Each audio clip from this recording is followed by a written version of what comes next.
One of them is to put your trust in Allah subhanahu wa ta'ala. Of course, we see this in Hajj. We see this in Ibrahim alayhi salam. And we see this in the many people who have moved from place to place. Example, in the hijrah of the Prophet sallallahu alayhi wasallam, leaving everything that they have and putting their trust in Allah subhanahu wa ta'ala. The second one is the intent.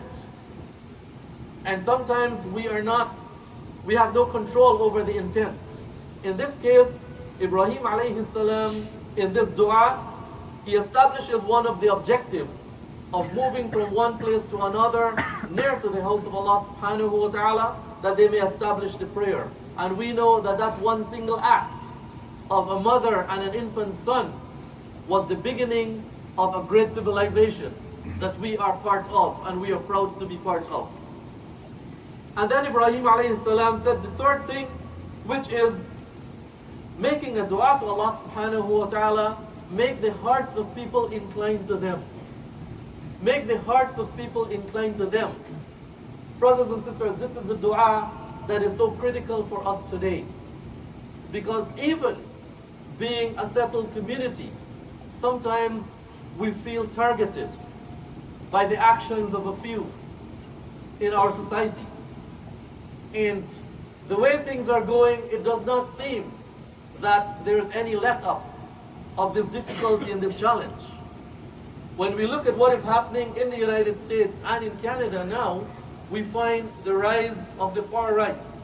People who, because they don't have this understanding of who Muslims are, and we need to do a better job in helping them to understand that, and because of certain concepts that they have in their mind, then interacting with the other becomes difficult for them. And then they start to have policies and positions and tendencies that are dangerous for other communities, whether it's the black community, the indigenous community, the Muslim community. We are faced with this on a very serious level. Those who do research in this field, and even in the United States, have come to the conclusion that this is one of the greatest threats in Canada and in North America. And it is important that as a community, we have a strategy that begins with the dua to Allah subhanahu wa ta'ala, incline their hearts to us. It is only Allah subhanahu wa ta'ala at the end of the day who can really change our condition when we make the effort to change it. In the Quran, Allah tells us that you could spend as much as you want, as much of the wealth as you want, but you cannot incline hearts together. It is only Allah subhanahu wa ta'ala who can incline the hearts together. But the fourth and the last lesson we learn from this incident is that the dua has to be followed by action. Because Hajar did not remain seated with her infant son and expect that Allah subhanahu wa ta'ala would send for her. She got up when her food ran out.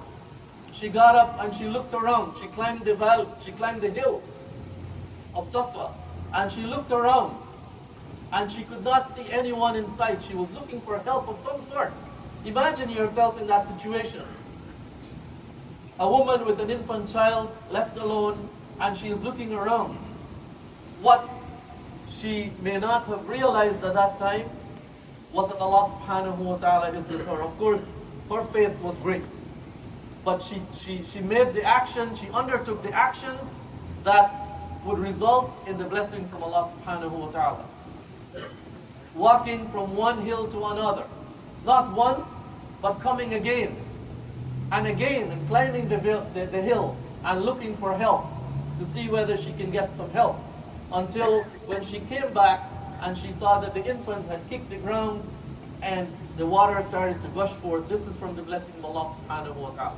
So intention is important, sincerity of intention is important, making dua to Allah subhanahu wa ta'ala and putting our trust in Him is important, and also action is important. And this is what this small dua of Ibrahim alayhi salam teaches us. that